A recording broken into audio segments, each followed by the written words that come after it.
Hello, YouTube. My name is Big Boy Snatch on TV, aka what kind of snatch you want because I got plenty to go around.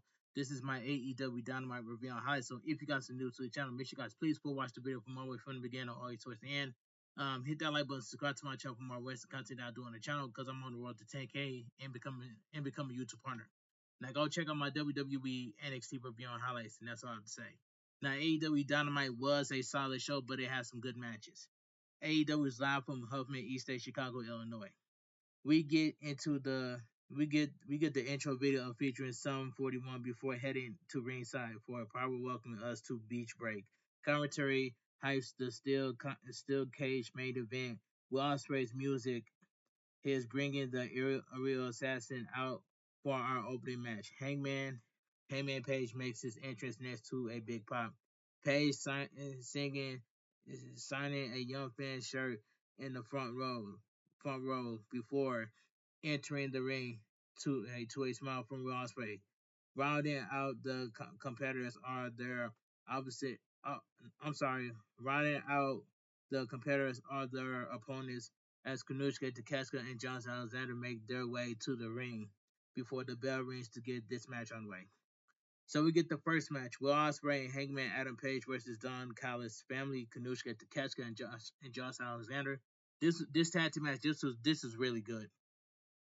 We start things out with familiar rivals in Takeshka and Will Ospreay, the two locking up before Kanushka is sent to the ropes, only to take Will Ospreay down with a shoulder tackle. Will Ospreay is up and both men hit the ropes, looking for the advantage, with Kanushka falling to the mat thanks to a strike from Will Ospreay.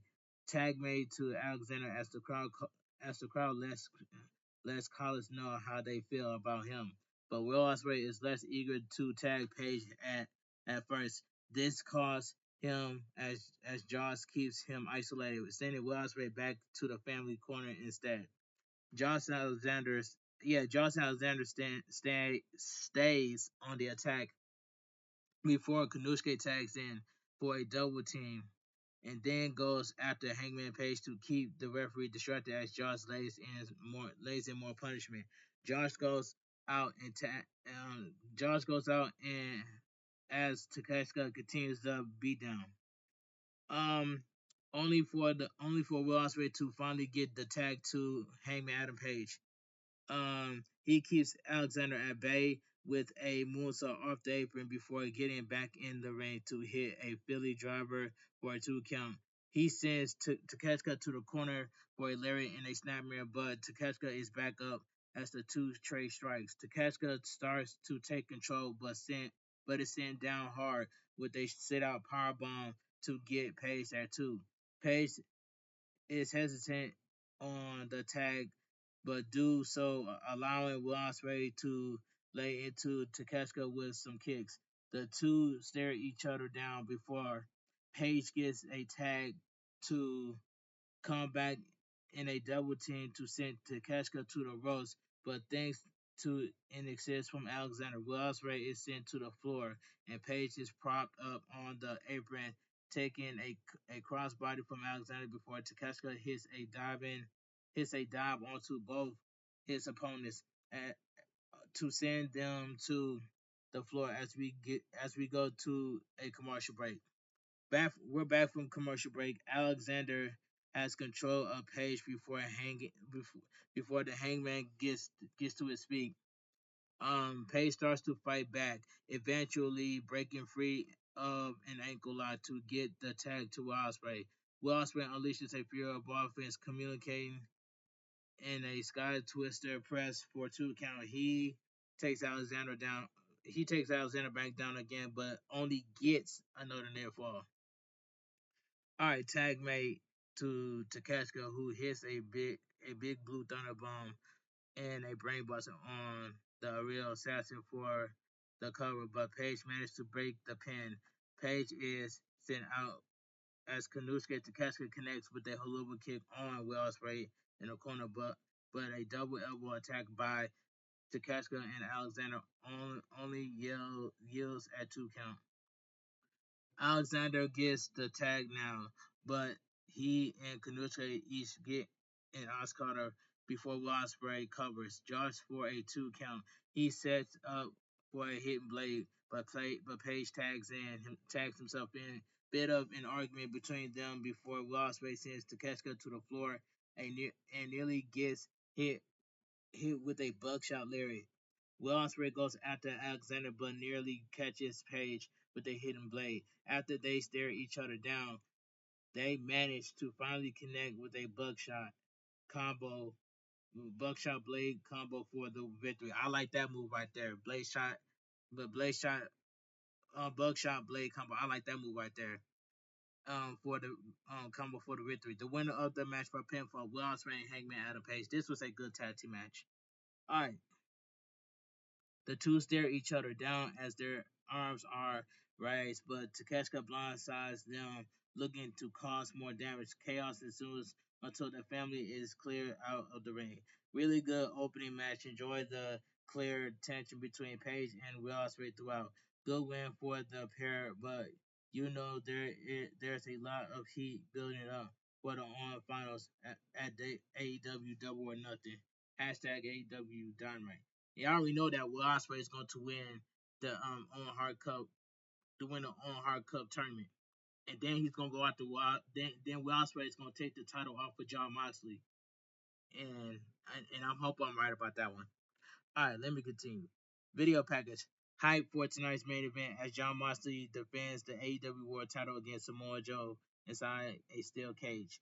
Back Backstage, Top Flight goes off on MJF after he attacked them last week before turning their attention to the Hurt Syndicate. Dustin Rhodes gives them their props as he and Sammy Guevara says they will be watching.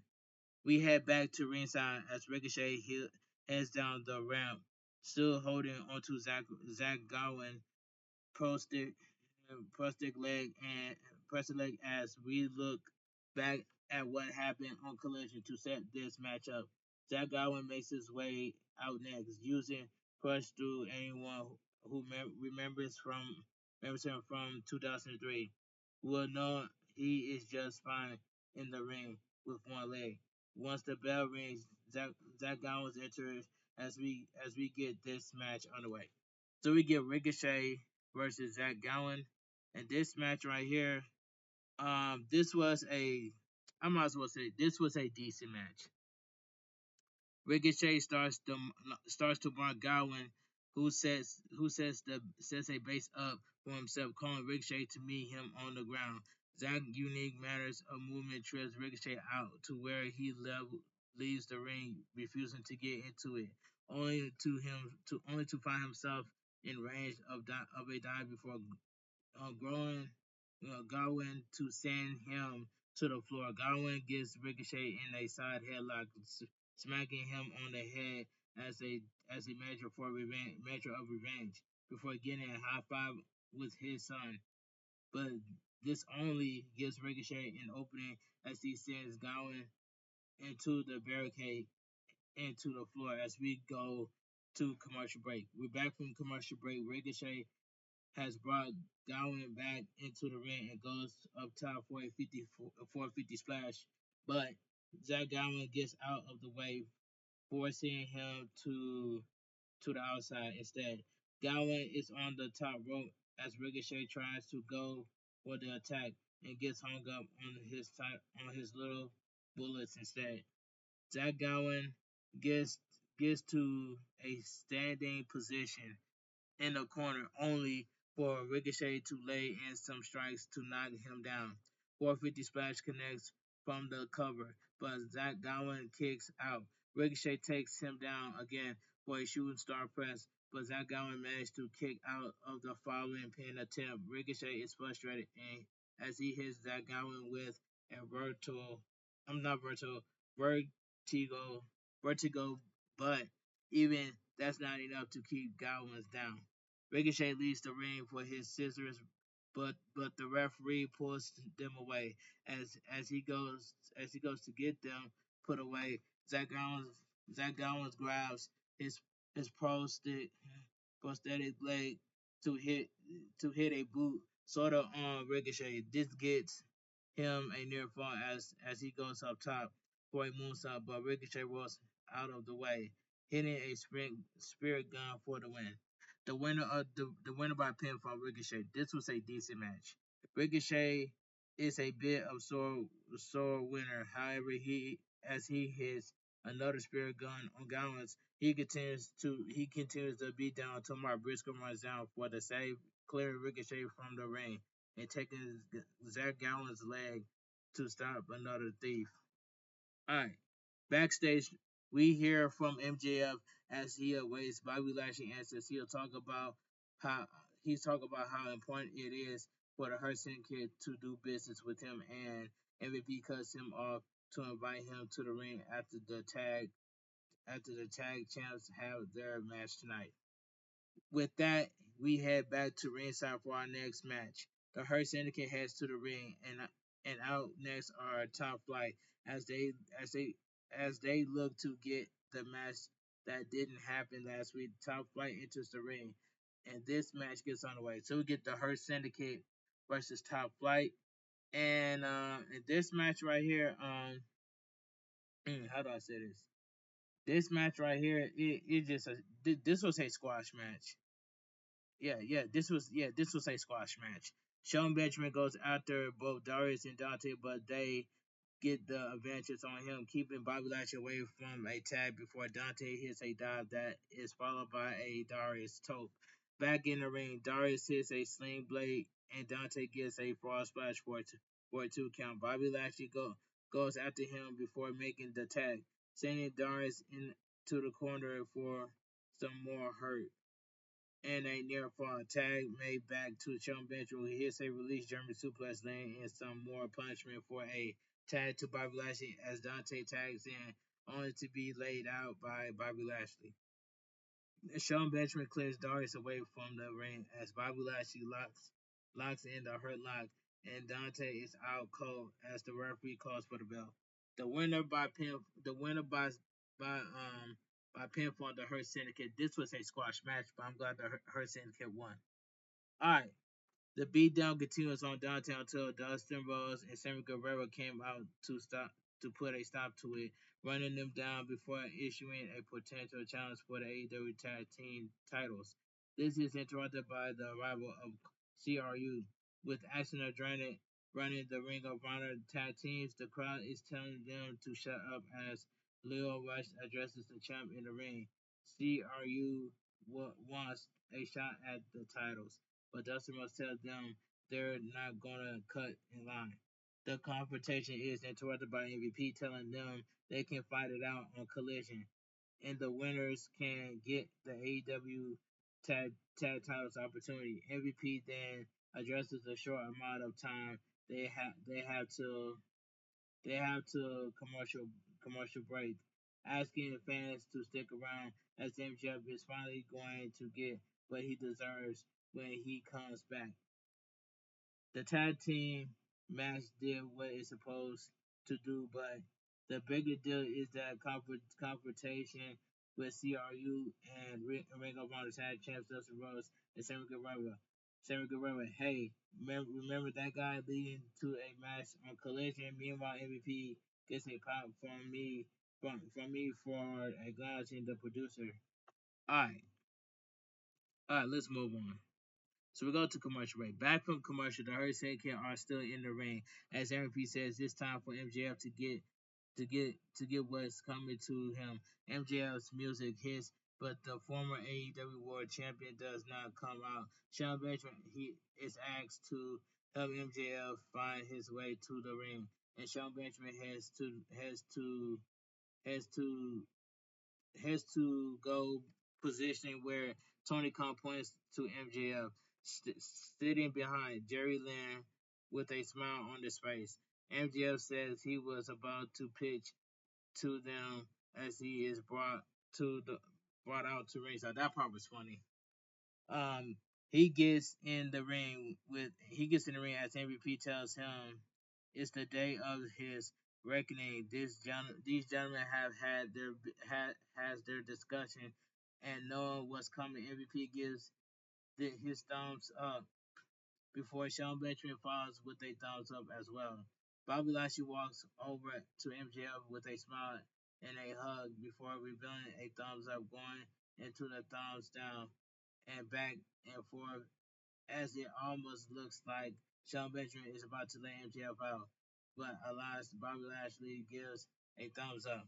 MJF is elated as MVP. Congratulations to him and MJF. Least we heard people chant as MVP announces that next week they will have MJF officially signed to the Hurt Syndicate. MJF opens the ropes for his new crewmates as commentary hypes up tonight's main event. And there we have it. MJF is now in the Hurt Syndicate. Something about MVP announcement for next week makes me think the uh, the other shoe about to drop at the very least by the time double or nothing rolls around. Hashtag AEW Dynamite. So we go to commercial break. Back we head back to ring where Toni Storm makes her way to the ring for our next match. She has a tall task ahead of her as this title eliminator match as she enters the ring before AZM makes her way out next. We get a look back at NJPW Regiment where SZM won the New Japan Pro Wrestling Strong Women's Championship by pinning Mina Sakuraba in a triple threat. And out next is that same woman as Mina makes her way to the ring, rounding out the competitors as the returning Sky Blue getting a nice pop from the Chicago-ish crowd as she heads down the ramp. Sky Blue gets into the ring and this match gets underway. So we get the AEW Women's World Championship Eliminator match. Toni Storm versus Mina Sakuraba versus Sky Blue versus AZM. And this match right here, I ain't gonna lie, this was okay. This was okay match for what it was. Mina charged after AZM to pick where they left off as restaurant while Tony Storm and Scott Blue fight to the outside. Mina gets a near fall before AZM fights back, catching Mina with a perfect pin for a 2 count. The two end up fighting to the outside as Mina hits a DDT, sending AZM to the floor as Sky Blue and Tony Storm makes their way back into the ring. Sky Blue hits a DDT off the ropes on Tony Storm, but is met with an attack from AZM before the two trade strikes. They both hit the ropes, but a trip a trip up by Tony Storm and Mina, who enters the ring to face off. AZM and Sky Blue enter the ring, and all four women go at it, with Mina and Tony Storm getting the upper hand respectively. They face off once more before trading strikes. Tony Storm reversed an Irish whip as AZM hits a clothesline, but Mina gets back to her feet to find herself entangled in a figure four leg lock as Mina hits a DDT on AZM, but the champ gets the ropes to break the hold. Mina goes after AZM after Tony Storm heads to the outside, only for Mina Sakuraba to get a dive onto her. And then AZM hits a dive of her own, but Sky Blue gets the drop on all three of her opponents as we go to in commercial break.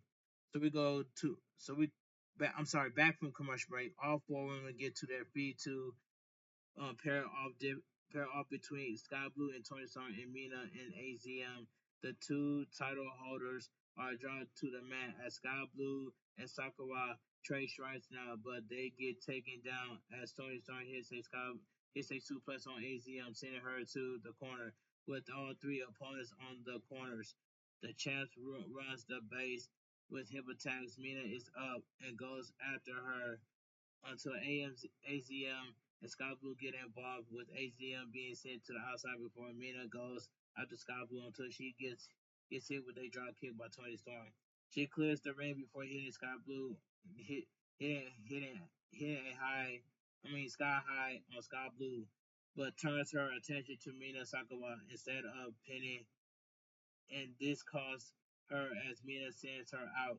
before going after Sky Blue. Cold Blue is blocked as an AZM comes in who counters out of another attempt to drop Sky Blue for a near fall before Tony Storm breaks it up. Tony Storm breaks it up. Storm Zero on HDM for the cover, but Mina makes the pin to save the match for herself. It rolling elbow by Mina. Storm dodged a second one for a small package, but Mina counters with a small package of her own for the pin to win. The winner of the match, Mina's Sakura. And this match right here, this match was okay match for what it was. Mina celebrates in the ring as AZM is held up the ramp, only to be blindsided by Mercedes Moné. She looks for revenge on the woman who won her title at Regiment, looking at a statement maker before Jamie Hayter runs in for the save. She makes Mercedes tap to a statement maker before being pulled away by officials. I really liked the title eliminator match. Great action from all four women with a nice touch of AZM and Mina still have issues from New Japan Pro Wrestling Regiment. We get a new challenger here as Mina picks up the win and the match is official for Double or Nothing. Hashtag AEW Dynamite. Okay. Commentary honors the memory of Tori. I'm sorry. Commentary honors the memory of Terry Sabu Bronk amidst a look back at his story's career as Taz gives his thoughts on his late rival before commentary points to the sky in Sabu's honor to take us to commercial break. Y'all remember when Sabu and ECW invaded WWE? You know what I'm saying? They invaded Raw, you know what I'm saying? Things like that. But I miss Sabu, man. Sabu went one on one with RED, Tommy Dreamer, Sandman, you name it.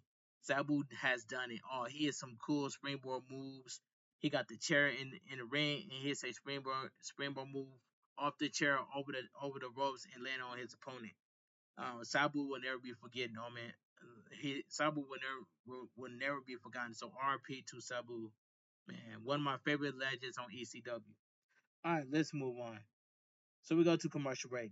We had we had backstage to hear from MJF ahead of signing to the Hurt Syndicate before Mark Sterling props his head to say hello. MVP asks about the presence of the lawyer, but MJF insists it's just a business matter as one would not want to sign a contract without legal reputation representation. MVP agrees and they shake hands before walking off.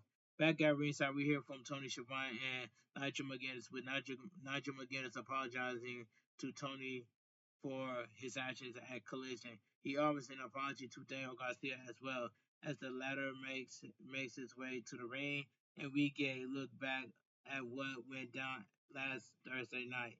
Nigel McGuinness to Daniel Garcia admitting his place is the announcer table and not inside the ring. Not inside the ring, but Daniel Garcia says he can keep his apology to himself. He did exactly what he was supposed to do. FTR disrespected him and he stood up for himself, which is I agree with that. FTR have tried to end their career of Daniel Garcia and Adam Copeland and perhaps Nigel McGuinness as well. He's going to fight these guys with or without Nigel McGuinness, but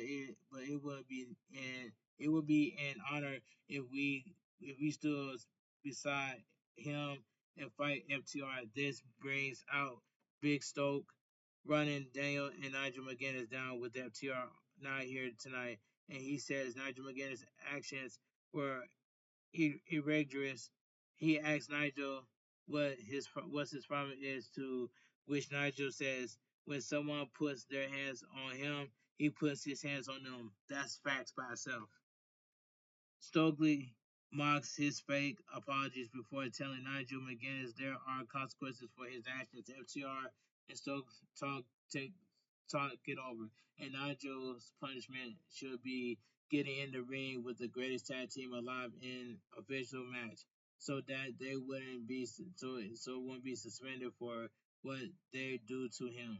Nigel McGuinness knows they might kill him. So he interiorly turns down wrestling, but Dan Garcia talks about seeing Nigel McGuinness overcome the odds his entire career. Stokely continues to poke the bear as he talks about Nigel McGuinness being the AI Bundy Bundy of AEW trying to reveal to revive his glory days. There there is no way Nigel McGuinness can beat FTR.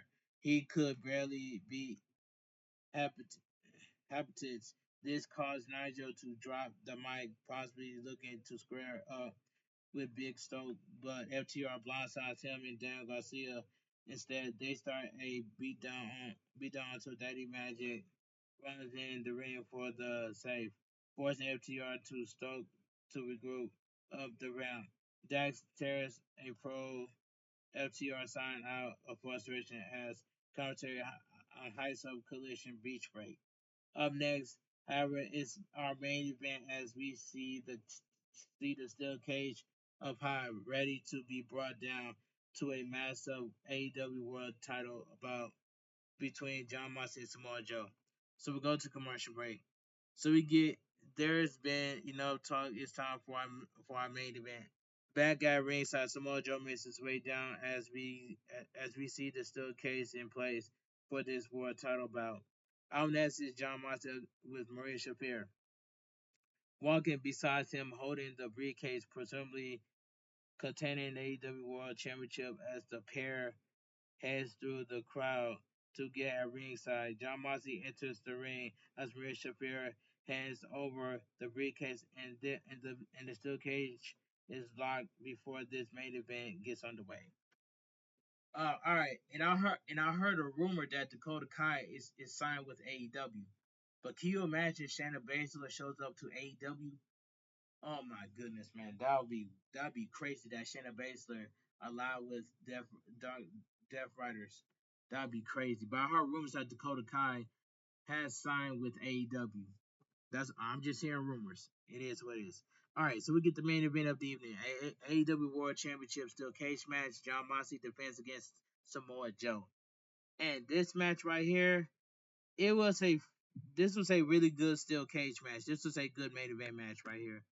The pair circle around the canvas before going after each other, with the challenger fighting out of the corner before sending John Moxley into the cage wall. Samoa Joe does it again, and we see the champ is worn down, already allowing Samoa Joe to continue to beat down. Back in the corner now as John Moxley fights back with some chops before Samoa Joe forces him to the corner once more for some stomps and a running boot to the face. Samoa Joe takes the champ to the mat for a 2 count before John Moxley fights him off in the corner to take control. He goes after the leg of Samoa Joe, now setting up for a stomp on, on it before clinching in a figure four leg lock. Samoa Joe is struggling to break free, turning over to reverse the pressure before forcing a rope break. John Moxley catches the challenger with a big boot to take control of the match as we go to a commercial break. So we go to commercial break. Back from commercial break, Samoa Joe has managed to get back into this as we see the champ bust open. The two-man trade strikes as we notice Death Riders and Willow at and Powerhouse Hobbs are at ringside, keeping an eye out on things. John Moxley takes control before heading to the corner, looking to escape before Samoa Joe sends him down with an atomic drop twice. Sent on by Samoa Joe gets him a 2 count before the champ kicks out. John Moxley escapes to the ropes to stop Samoa Joe's momentum, only for the challenger to intercept him in the corner. All right, John Moxley takes a bit out of Samoa Joe, hopping to the mat, only to take a chop by the challenger. John Moxley fight back with some strikes before Samoa Joe hits a boot. John Moxley responds with a cutter for a cover for a 2 count. John Moxley looks for a cross and arm breaker, but Samoa Joe collapses his arm to fight it off. But John Moxley goes for the bulldog choke instead. Samoa Joe is fading as the referee checks his arm. Once it drops, twice it drops, but the third check he keeps the arms up, fighting back to his speed. it's all for naught as John Moxley drops him with the Paragon shift in the cover, but the challenger kicks out. Samoa Joe escapes a second Paragon shift attempt, blocking in the Coquina clutch. Claudio Castagnoli climb up the side of the cage, but is cut off by Willow Nightingale with Yuto faded, facing the wrath of Powerhouse House on the other side.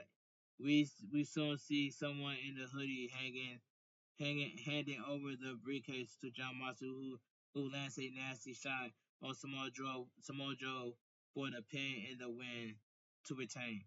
The winner by pinfall is still your AEW World Champion, AEW World Champion John Moxley. Samoa Joe almost had that match won, but John Moxley is killing AEW. And I already know that when Will Ospreay wins the Owen Hart Cup tournament, Will Ospreay is going after John Moxley. So Will Ospreay is going to take the AEW World Championship off of John Moxley. I guarantee you. I guarantee you. All right. But this was a good main event match right here.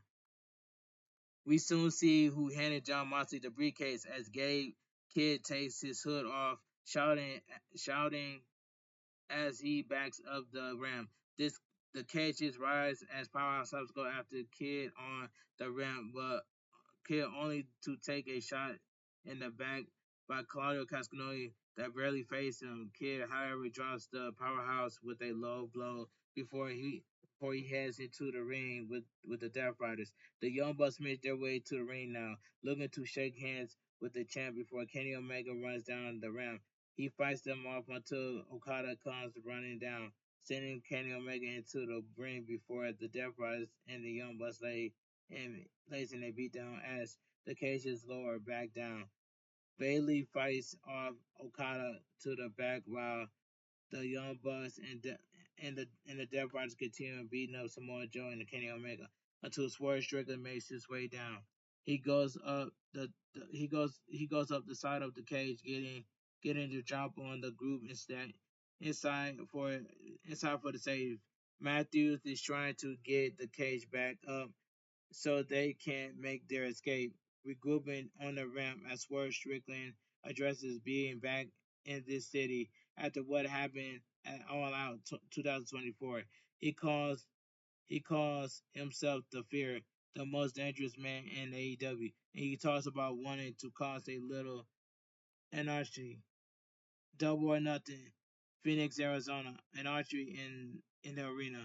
Swerve music hits as we see the Death Riders and the Young Bucks looking none too pleased about the challenge as Dynamite comes to a close. Really good match, really good steel cage match to close the show tonight. Do a little short given TV time. Alice, anyways, a great bit of brutality for the time Samoa Joe and John Moxley had here. The finish with Gabe Kidd's environment feels a little honky hokey, except that is made sense is it has to do with the young bucks. All right. Overall, AEW Dynamite. Overall, a solid episode of AEW Dynamite with the opening match, title eliminator, and world title matches being the standout in ring wise. Finally, getting a bit of clarity on certain stories going into Double or Nothing, such as which title are formally being defended at that, and AEW Dynamite goes off the air. Okay, um, let me give my honest opinion what I think about AEW Dynamite. Now, AEW Dynamite was a solid show, but it had some good matches, and that's all I gotta say. So anyway, if you guys enjoy my AEW, if you guys enjoy my AEW Dynamite review on highs, make sure you guys please full watch the video from all the way from the beginning all the way towards the end. Hit that like button, subscribe to my channel for more wrestling content that I do on the channel. Because I'm on the road to 10K and become a YouTube partner. Follow my social media down below in the description, and I'll make a YouTube short video of me showing you guys my thumbnail twice in the video. And and what's tomorrow? Thursday. So if I don't have nothing to do tomorrow, I will go live on you. Not on YouTube. I'm sorry. I will go live on Twitch. Well, I played WWE 2K25 Sunday.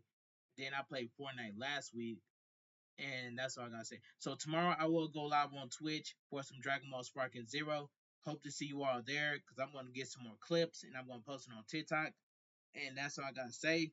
But I will see you guys tomorrow live on Twitch for some Dragon Ball Sparking Zero. And I cannot wait to May 16th for Capcom Collectors 2 to drop May 16th. I cannot wait to play that. And that's all I gotta say. But anyway, I'll see you guys tomorrow. I'll see you guys tomorrow live on Twitch for some Dragon Ball Spark Zero. I'm trying to have everybody there, so make sure you guys be there loud, be there loud. Come to my live stream tomorrow on Twitch for some Dragon Ball Spark Zero. I want you guys to have a great night. Stay safe and always stay positive. Kept your crew, kept your kings, kept your club. Too sweet. I'm out of here, gang. Mwah. Bang. Too sweet, gang.